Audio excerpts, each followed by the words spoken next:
بسم الله الرحمن الرحيم.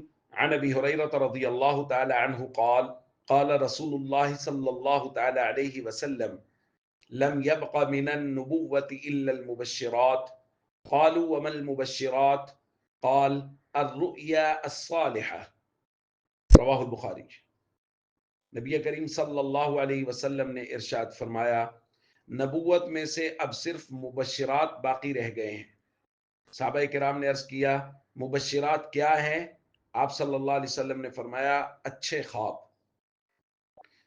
دوستو، نبی کریم صلی اللہ علیہ وسلم نے جس طرح بیداری کی حالت میں پیش آنے والے احوال و کیفیات کے احکام بیان فرمائے ہیں، بالکل اسی طرح خواب کے متعلق بھی تفاصیل بیان فرمائی۔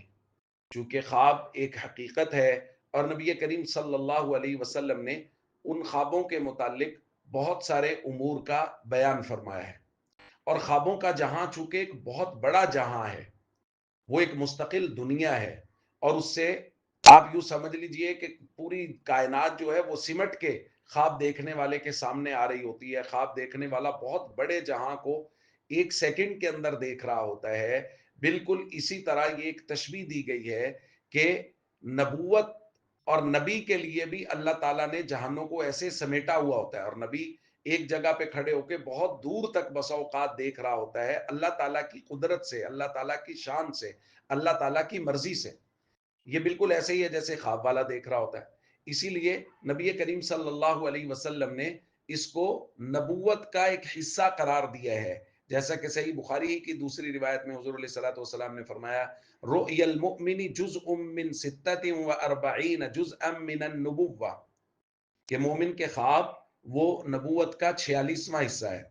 مختلف اوقات میں مختلف روایات میں مختلف الفاظ ہیں، اس روایت میں 46واں حصہ تذکرہ کیا گیا ہے کہ نبی کریم صلی اللہ علیہ وسلم نے اس بات کو بیان فرمایا کہ اچھے خواب، اور بسا اوقات خواب کی حالت میں، خواب کی کیفیت میں ایک مومن پر کچھ غیب کی چیزیں بھی ظاہر کر دی جاتی ہیں۔ بسا اوقات ایسا ہوتا ہے اور وہ اللہ کی طرف سے ہوتا ہے، چونکہ جو نبوت کا دروازہ ہے وہ نبی کریم صلی اللہ علیہ وسلم کے فرمان کے مطابق حضور نے فرمایا بند ہے۔ قرآن کریم میں اس کو بیان کیا گیا نبوت کا دروازہ بند ہے، اب کوئی نبی نہیں آنا۔ لیکن اسی روایت میں جس میں حضور نے فرمایا نبوت کا دروازہ بند ہے، اسی میں فرمایا کہ اب مبشرات باقی ہیں، یعنی اچھے اور سچے خواب بندہ مومن کو آئیں گے، اور وہ باقی ہیں۔ اس لیے اچھے خوابوں کا آنا یہ مومن کے لیے بہت ہی زیادہ پسندیدہ ہے، اور اس کے ساتھ مومن کو حوصلہ ملتا ہے۔ اچھے خواب بسا اوقات تعبیر کی شکل میں ظاہر ہوتے ہیں، اور بسا اوقات ایک خوبصورت خواب میں کچھ اچھے مناظر دیکھے، اور جب اٹھے تو حشاش بشاش، طبیعت بہت خوش و خرم ہے۔ یہ بھی مقصود ہے، اللہ تعالیٰ کی طرف سے ہی ہوتے ہیں ایسے خواب جس میں اچھے مناظر دکھائے جائیں، اور مومن جب بیدار ہو تو وہ اس سے خوش و خرم ہو۔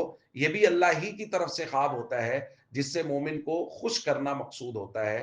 مبشرات کا یہ بھی ایک حصہ ہے۔ تو انشاءاللہ آج سے ہم خوابوں کے متعلق چند احادیث کا بیان کریں گے۔ السلام علیکم ورحمۃ اللہ وبرکاتہ۔